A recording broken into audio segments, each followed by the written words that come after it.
I always believed a mother's love was unconditional, a safe harbor in any storm. But that belief shattered the day my own son and his family made me pay for the party that would seal my humiliation. They came to me with bright smiles and sweet words, asking for money, and I, blinded by a love I thought was returned, handed over my savings.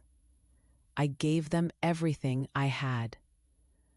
But they didn't realize that along with the money, I was also handing them the very rope they'd use to hang themselves. It all revolved around this grand party. They needed it, they said, for my grandson's engagement, to make a good impression on his new in-laws. They spoke of appearances, of status, of things that had never mattered much to me or my late husband. But I saw the desperation in my son's eyes, the quiet pleading. And my daughter-in-law, she was an expert at framing things. It wasn't just a party, it was an investment in my grandson's future happiness. How could I say no to that? So I emptied the account. The money my husband and I had so carefully put aside for a rainy day, for my old age. I gave it to them freely, believing I was doing the right thing, the loving thing. I felt a pang of unease, a small voice in the back of my mind warning me, but I silenced it. This was my family. My only son, my only grandson. Of course I would help them. The party was to be held at a place that was sacred to me. A place filled with so many memories it was almost a living thing. Our old country house, the home my husband and I built with our own hands and hearts. The thought of it filled with laughter and celebration eased my worries. I imagined it would be a beautiful day, a moment to feel proud of what our family had become. I was so terribly wrong. That party, held in the cradle of my happiest memories, became the stage for the greatest pain of my life. From the moment I arrived, I was treated like an unwanted guest, a walking bank account that had already served its purpose. My son gave me a quick, distracted hug. My daughter-in-law barely looked at me, too busy showing off the house to her guests, as if it had always been hers. She would point to the garden my husband had planted, the porch where we had spent countless evenings, and talk about their plans for the place. I was shown to a small table in the corner, far from the main celebration, almost hidden behind a potted plant. I watched them toast. I watched them laugh. They stood in the center of the room, soaking in the admiration of their guests, accepting praise for a generosity that was paid for with my husband's sweat and my own lonely years. Not once did they look my way. Not once did they include me. It was a cold, deliberate rejection, a public display of my worthlessness to them. But what they didn't know, as they clinked their glasses and ignored the old woman in the corner, was that our family's greatest asset wasn't in the bank account I had just drained for them. It was somewhere else entirely. It was tucked away in an old, worn folder inside a dusty drawer in my quiet apartment. And the name written on that precious document, well, that name was about to change forever. They thought that night was my ending, the final chapter of a forgotten mother. They couldn't have been more wrong. That humiliation wasn't my end. It was the beginning of theirs. My name is Eleanor. I'm 72 years old now. It feels strange to say that number out loud. For most of my life, my world revolved around a kitchen. I was a cook, but not just any cook. I was the kind who believed food was love made visible. I planned banquets, wedding feasts, anniversary dinners. I loved seeing the joy on people's faces, the warmth of a shared meal bringing everyone together. Now, my life is much quieter. I live on a modest pension in a simple but clean little apartment that I keep just so. My greatest joys are the green, thriving plants on my balcony and the quiet conversations I still have with my late husband, Arthur. Arthur and I, we were a team. We worked so hard, saved every penny we could. Our big dream wasn't fancy cars or expensive trips. It was a piece of land, a place to call our own. And we did it. We bought a charming country house not too far from the city, nestled among old trees. We called it our little paradise. It wasn't grand, but it was ours. We poured our souls into that place. Arthur planted the garden. I chose the curtains. We imagined it would always be our family's refuge. We dreamed of our grandchildren running through the grass, their laughter echoing through the rooms, making memories that would last a lifetime. Since Arthur passed away, I rarely go out to the house. The quietness of it now, it's too loud. Every creak of the floorboards sounds like his footsteps. Every rustle of the leaves sounds like his whisper. The longing is just too much to bear, but I never neglected it. Not for a single day. I always made sure the property taxes were paid on time. And I paid Clara, a kind-hearted young woman from the nearby town, to look after the place. She loves that house, cares for it with a tenderness that reminds me of myself. She treats it as if it were her own. My son, Richard, and his wife, Sylvia, never really shared our love for it. They'd come out for a holiday weekend now and then, but there was always a complaint. It was too far from the city. The cell service was spotty. The air was too quiet. They never seemed to understand what that house really was. To me, it was never just about the land or the bricks. It was the physical proof of a life lived with love, a testament to all of Arthur's hard work and our shared sacrifices. Deep inside a drawer in my bedroom dresser, I keep an old, soft folder. Inside is the deed to that house. I'd take it out sometimes, just to run my fingers over the paper, to see our names written there together. I've always held on to it as my most precious possession. It was our legacy, the one thing of true value I had to leave behind for my son. I thought he understood that. I thought he saw it as a piece of his father's heart, a gift of love that would one day be his. I had no idea that when they looked at our little paradise, they didn't see a family's history. They saw a prize to be won. The change started slowly, almost quietly. It began the day my grandson Liam got engaged. I was so happy for him. He's a good boy, or at least I always thought he was. Suddenly, my quiet apartment wasn't so quiet anymore.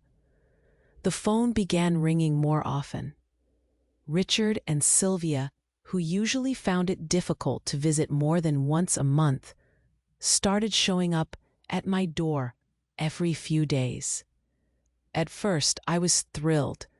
My heart felt full having them here, sitting on my little sofa. The conversation, it was always the same. It was like a record stuck on a single, worrying track. They spoke endlessly about the engagement party, about how important it was to make a good impression on the bride's family, who apparently had a lot of money and a certain social standing. They used phrases like keeping up appearances and starting off on the right foot. Words that sounded so foreign coming from my son, who was raised to value honesty and hard work above all else. With every visit, I felt a little colder. It was a strange feeling, a chill that had nothing to do with the draft from my old window. I would look into their eyes as they spoke, and I saw a distance there that hadn't existed before. It was like looking at people I was only just meeting, not the son I had raised or the woman he had loved for 30 years. Their smiles didn't seem to reach their eyes anymore. The little things I'd come to expect, the comfortable patterns of our relationship, they just disappeared. Their promises of taking me out for a proper Sunday lunch, like we used to, were replaced by something else. Veiled requests. Little hints dropped into the conversation as smoothly as sugar into tea. Sylvia was the master of it. She would lean forward, take my hand in her soft ones, and her voice would drop to that sweet, false tone that always set my teeth on edge. "Oh, Eleanor," she would begin, "you've always been so generous. You have such a big heart." And Richard, my son, would just sit there. He'd stare at a spot on the carpet or out the window at my geraniums. He wouldn't look at me, not directly. He would just nod along to whatever Sylvia said, a silent partner in her campaign. His silence was the worst part. It was a betrayal, all on its own.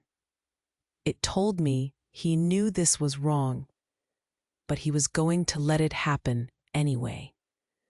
I tried so hard to fight the feeling in the pit of my stomach. I told myself I was being cynical. I told myself they were just parents, worried and stressed, wanting the very best for their only son. "It's normal," I'd whisper to myself late at night. "They're just trying to give Liam a good start." But deep in my heart, a little voice was screaming a warning. It was the same voice that had guided me through all the hard times after Arthur died. And it was telling me, clear as day, that this wasn't about parental concern. It was telling me their love was becoming a business transaction. And I was just beginning to find out that the only thing they were truly interested in was my bank balance.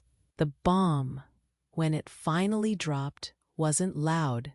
It was quiet and devastatingly simple. They came over one last time before all the plans had to be finalized. Sylvia presented their idea as if it were a stroke of genius, a perfect solution that would help everyone. "We'll have the party at the country house," she announced, beaming at me. "It'll be so much more personal, you know, and we can save on that dreadful venue rental." My heart gave a little leap. The house. Of course, it felt right somehow. A way to bring life and laughter back into those rooms. But then came the second part of the plan. Sylvia looked at Richard, who finally turned his gaze from the window to me. "And as your gift to Liam," she began, letting the sentence hang in the air for him to finish. Richard picked it up without missing a beat. "You could cover the catering, Mom. It's the least a grandmother can do for her only grandson, isn't it?" He said it so casually, as if he were asking me to pass the salt at the dinner table. The words just hung there between us, cold and sharp. My savings were already gone, and now they wanted more. I looked at my son's face, searching for a flicker of shame, of hesitation, of the boy I once knew. There was nothing. I felt my own voice, small and distant, agree to it all. I just nodded, swallowing down the bitter taste of my own intuition. On the day of the party, I took my time getting ready. I chose my best dress, a soft blue one that Arthur had always said brought out the color of my eyes. I pinned my hair up carefully. I wanted to look nice. I wanted to feel like I belonged. As I drove out to the house, a little piece of me, a stubborn, hopeful piece, still prayed that I was wrong about all of this. The moment I stepped out of the car, I knew I wasn't. The garden, my Arthur's garden, was filled with strangers. There were strings of fairy lights I didn't recognize, and music playing that felt loud and intrusive. I felt like a tourist at my own front door. Sylvia saw me arrive. She rushed over, not to welcome me, but to steer me out of the way of a group of her friends. "Eleanor, you made it," she said, her smile as thin as a thread. She gave my arm a quick, meaningless squeeze before turning her back to me, her voice booming as she showed off the porch. "Richard and I have so many plans for this place once we take over," she announced to her audience, not even bothering to lower her voice. I wasn't led to a seat by my son, but by one of the catering staff. She took me to a small, lone table tucked away in a corner of the living room, almost completely hidden behind a large fern. From there, I had a clear view of everything. I watched my son, my daughter-in-law, and my grandson stand in the center of the room. They were the sun, and all the guests were planets, orbiting around their light. And then the final blow came. It was delivered in a whisper. Sylvia was standing just a few feet away, talking to a woman in a very expensive-looking dress. She gestured subtly with her wine glass in my direction. I couldn't hear everything at first, but I didn't need to. Her friend looked over at me with an expression of pure pity. And then Sylvia leaned in closer. Her voice carried, sharp and clear, across the small space between us. "Oh, that's just Richard's mother," she whispered, a little laugh in her voice. "She's a very simple woman, bless her heart. Doesn't really understand all this luxury. We only brought her out of obligation, you know?" In that instant, the world stopped. The loud music, the chatter, the clinking glasses, it all just faded away into a muffled hum. It was like being pushed underwater. All I could hear was the blood rushing in my ears and her words, echoing over and over in the sudden, deafening silence of my mind. The party wasn't a gift. The house wasn't a home. It was a stage. And I had just been shown my role. The embarrassing, simple old woman they were forced to tolerate. The humiliation was a physical thing, a crushing weight that settled deep in my chest, right there in the heart of the home my husband and I had built with love. I didn't cry. I didn't make a sound. There was no outburst, no dramatic scene for their guests to gossip about later. The pain of Sylvia's words was so sharp, so deep, it bypassed tears entirely. It settled inside me like a block of ice, freezing everything. In that cold, a strange kind of clarity bloomed. It was as if I had been looking at a blurry picture my whole life, and suddenly it snapped into perfect, painful focus. All the little slights, the sweet-sounding requests, the way my son couldn't meet my eyes, it all made sense now. Slowly, I pushed my chair back from the forgotten little table. The sound scraped against the floor, but no one turned. I stood up, my back straight, my head held high. I walked out from behind the fern that had been my hiding place. I moved through the party, a ghost in a blue dress. I walked past clusters of laughing strangers, past the catering staff clearing plates, past the room full of people celebrating a future I had paid for but was not invited to be a part of. Some of them glanced at me, their eyes filled with a fleeting pity, or worse, a complete lack of recognition. I walked right past my grandson, Liam, who was telling a story to the bride's father, his hands gesturing wildly. I walked past Richard, my son, who was laughing at the story, his arm draped around Sylvia's shoulders. None of them saw me leave. Not one of them tried to stop me or ask where I was going. In their minds, in their world, I had already been gone for a very long time.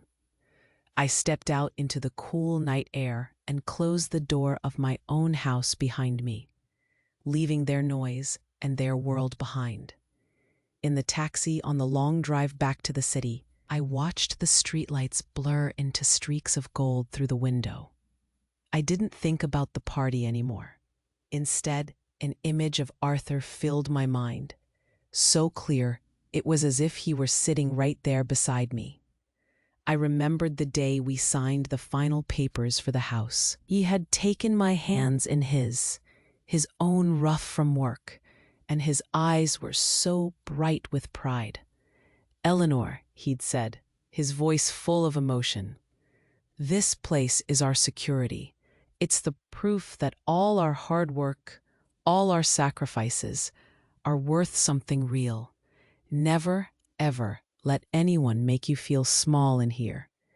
Hearing his voice in my memory didn't bring a wave of sadness. It didn't make me feel his loss more keenly.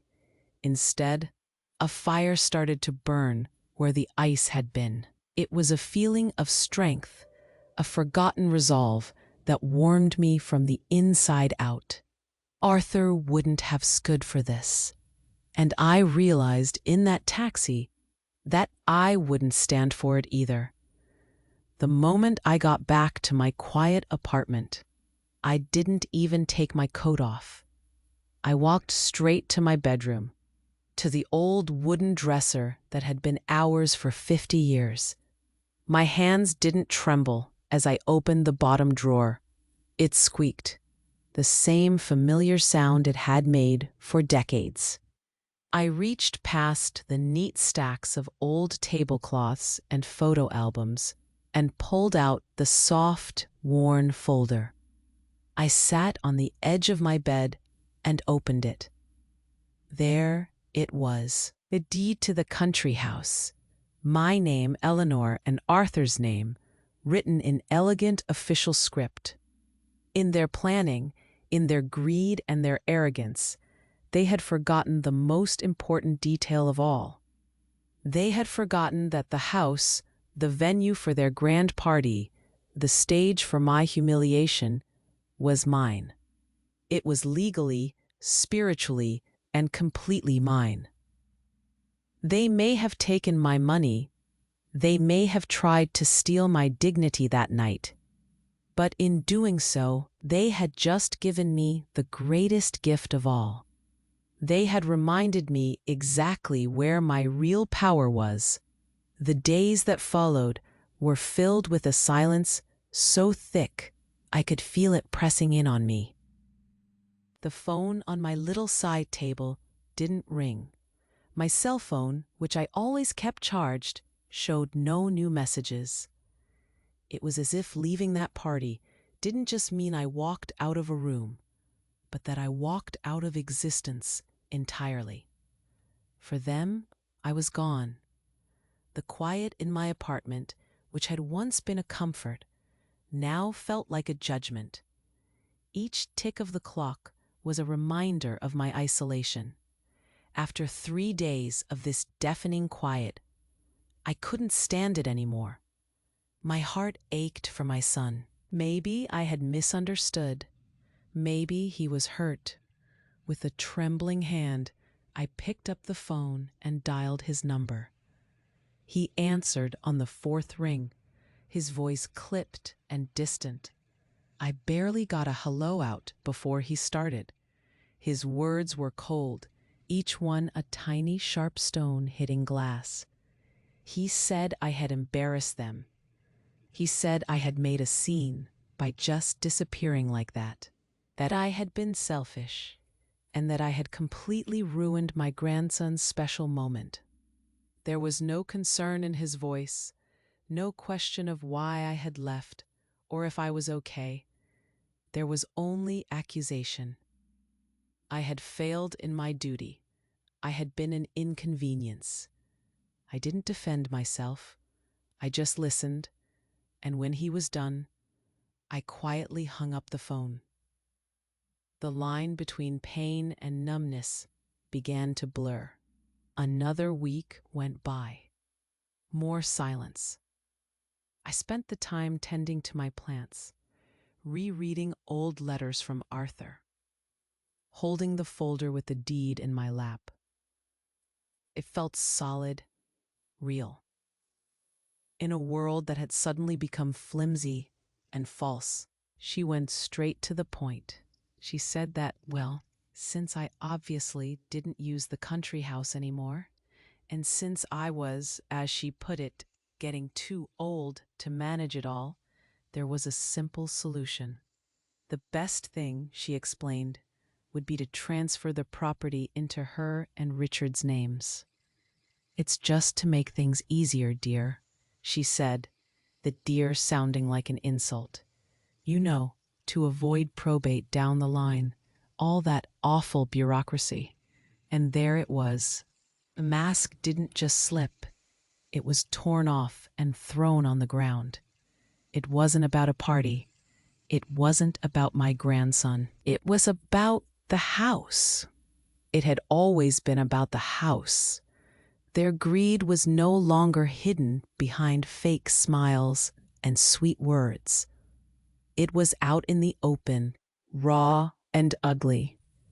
Their disrespect was total. They didn't just want my money. They wanted my history. They wanted the last piece of Arthur I had left. They wanted my final scrap of independence. As she spoke, a strange calm washed over me. The feeling of being completely and utterly alone was still there, but it was no longer frightening.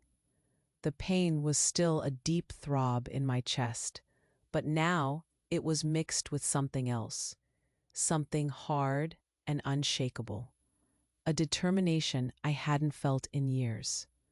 I listened to her go on, making it all sound so logical, so practical, so simple. I let her talk. I let her think she was winning, that her words were working on the simple old woman who didn't understand these things. They thought my silence was weakness. They mistook my shock for surrender. But they were wrong. My silence wasn't weakness. It was the quiet I needed to think. It was the time I needed to prepare my answer. And my answer was ready. I picked up the phone later that week, my hand steady, my heart calm. I called Richard. My voice didn't shake when I told him I wanted to meet with both him and Sylvia at the country house on Saturday. I said we needed to talk about the future of the property. There was a pause on the other end, and then I could almost hear the smile in his voice as he quickly agreed. He thought I was finally giving in. When their shiny car pulled up the gravel driveway that Saturday, I was already sitting on the porch. The sun was warm, and a gentle breeze was rustling the leaves. But I wasn't alone. Clara, the kind woman who had cared for this place with more love than they ever had, was sitting quietly in the rocking chair beside me. Richard and Sylvia got out of the car with bright, confident smiles. They looked like victors arriving to claim their prize. They said hello, their eyes flicking past Clara as if she were just part of the scenery. They took their seats in the wicker chairs opposite me, ready for my surrender. I waited for them to get settled. I took a slow breath, letting the familiar scent of the garden fill my lungs one last time. In a firm, clear voice, I told them exactly how I had felt at the party. I spoke of the small table in the corner, the whispers, the crushing weight of being treated like a stranger in my own home. I wasn't angry. I was just stating the facts. I saw Sylvia roll her eyes, a little sigh of impatience escaping her lips. She was still waiting for me to get to the point, to the signing of the papers. I understood that day, I said calmly, looking from my son's face to hers, that this place no longer represents a family to you. It only represents money. Then I reached down and picked up the worn folder from the little table beside me. I saw Richard lean forward just slightly. A flicker of something, a glint of victory in his eyes. He thought this was it, the moment of his inheritance. But I didn't pull out the old, familiar deed. Instead, I opened the folder and took out a single crisp sheet of paper. It was a new document with the sharp, official seal of a notary at the bottom. This house, I continued, my voice steady, the stage of my humiliation, has always been a place of love.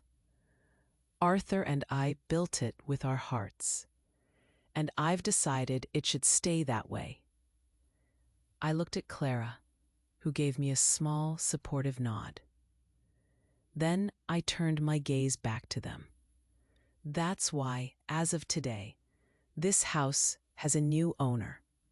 I held the document out. Sylvia, confused, took it from my hand. I watched her eyes scan the page. I saw the moment her brain processed the words, deed of gift.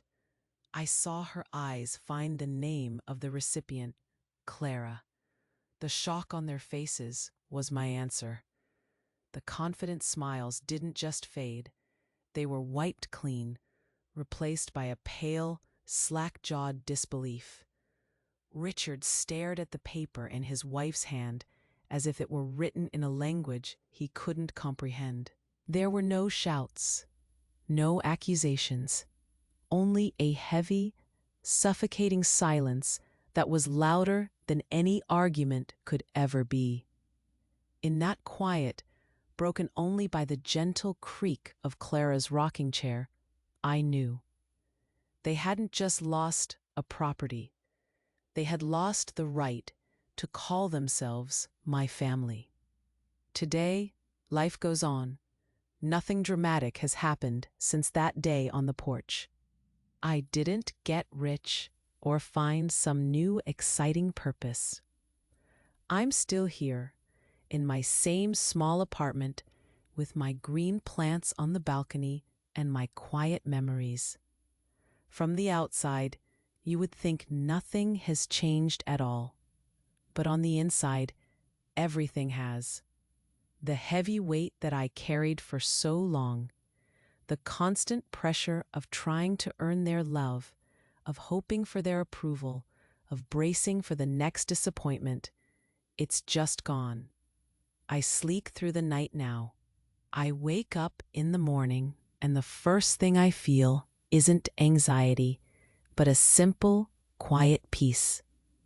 The relationship with my son and his family is over. There were no more phone calls, no angry confrontations. Just a vast, unending silence that I have come to accept. It's a wound, of course. A deep part of me will always ache for the son I raised and the grandson I loved. Some nights that wound feels fresh, but I have to be honest with myself and with you. Their absence has brought me more peace than their presence ever did. The quiet in my apartment is no longer lonely. It's serene. And Clara, oh, Clara has flourished. She has poured so much love and life back into that house. She turned our little paradise into a small bed and breakfast, a guest house for people looking for a bit of quiet. And the name she put on the sign at the end of the driveway? She called it Arthur's Haven. When she told me, I cried. Not from sadness, but from a gratitude so deep it took my breath away. The place is always full of people now. I hear their quiet laughter when I visit, see them reading on the porch. Arthur would have loved it. Clara insists I come over for coffee at least once a week. She won't hear otherwise. When I arrive, she treats me like a queen. She sits me in the best rocking chair on the porch, brings me a cup of tea just the way I like it, and tells me all about her guests. I can sit there for hours, feeling the warm sun on my face, looking out at the garden my Arthur planted. In those moments, I can almost feel him there beside me, his hand on my shoulder, his voice in the rustle of the leaves, telling me I did the right thing. He's proud of me. I know he is. I suppose I learned the hardest lesson of my life these past few months. I learned that family isn't about who shares your name or your blood. It's about who respects your heart. It's about who sees your history and treats it with kindness. I let go of an inheritance made of paper and concrete, of land and wood. But in its place, I reclaimed the most important inheritance of all, my own dignity. And that is something no one can ever put a price on, and no one can ever take from me again. My story isn't one of grand revenge. There was no courtroom drama, no satisfying moment where they begged for my forgiveness. My victory was quiet. It was the moment I chose my own peace over their expectations. It was the moment I honored my husband's memory instead of their greed. And in that choice, I found a piece of myself I thought I had lost forever. It's a strange thing, learning that sometimes the most loving act you can perform is to let go, not just of people, but of the hope that they will ever change. I think about the word value a lot now. What gives a person value? For years, I thought my value to my family was in what I could do for them, the meals I could cook, the home I could provide, the money I could give.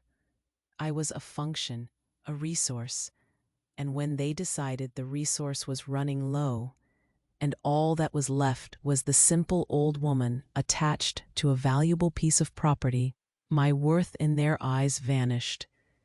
They saw the house, the land, the potential profit, but they couldn't see me. They couldn't see the woman who had rocked her son to sleep in that very house, who had wept with joy and with sorrow within those walls, whose entire history was woven into the fabric of the place. And you? Have you ever felt invisible, especially by those who should see your value the most? Have you ever poured your love, your time, your very soul into people, only to realize they see you as a convenience? Have you ever had your love and your history treated as if they were worthless? It's a unique kind of pain, isn't it? To be looked at, but not seen. To have your life story, with all its chapters of joy, sacrifice, and love, condensed into a single, dismissive label. For me, it was simple. For someone else, it might be difficult, or needy, or stuck in the past. It's the moment you realize you are no longer a person to them, but a problem to be managed or an asset to be liquidated. I've come to believe that this is one of the great, quiet tragedies that happens every single day. We stop seeing the person in front of us. We forget that the elderly woman who moves a little slowly down the street was once a young girl who ran and danced and fell in love. We forget that the quiet man at the family gathering has a universe of memories and thoughts behind his eyes. We look, but we don't see. My son and his wife looked at me and saw an obstacle, an old woman clinging to something they wanted. They didn't see the years of my life, the love that built that home, the dignity I was fighting to protect. And in their blindness, they lost everything that truly mattered. Not the house, not the money. They lost the human connection. They lost the chance to know their own mother, their own history. And I have to believe that is a poverty far greater than an empty bank account.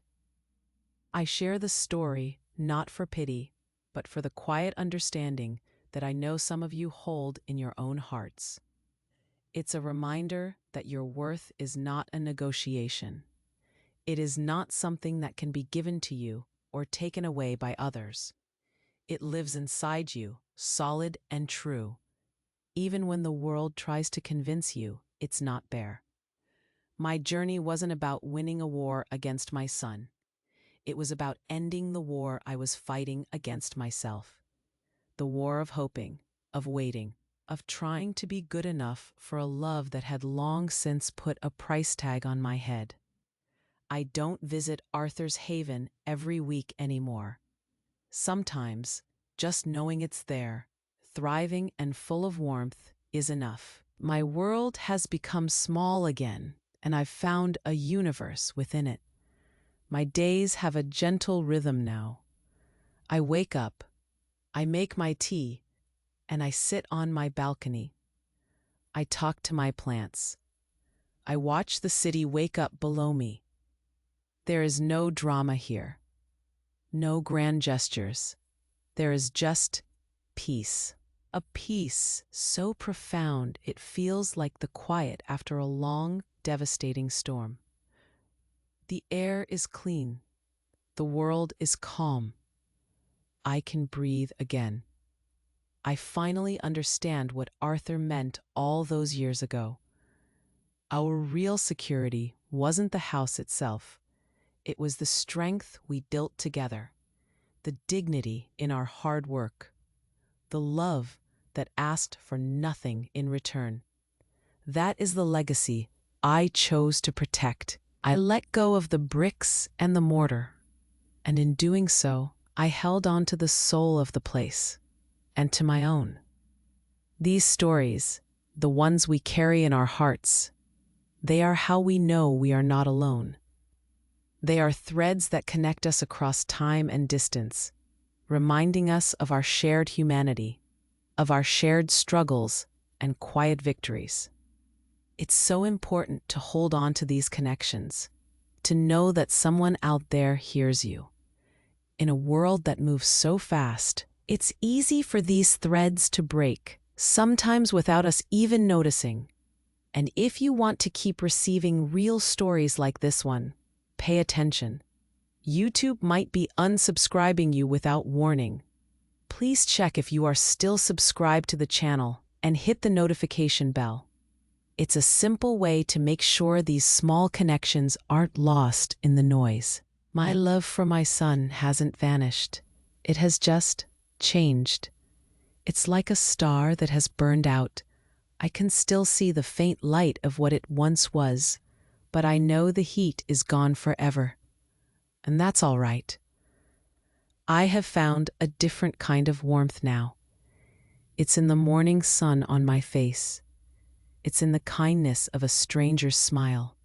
And it's in the quiet, unshakable knowledge that I finally, truly came home to myself.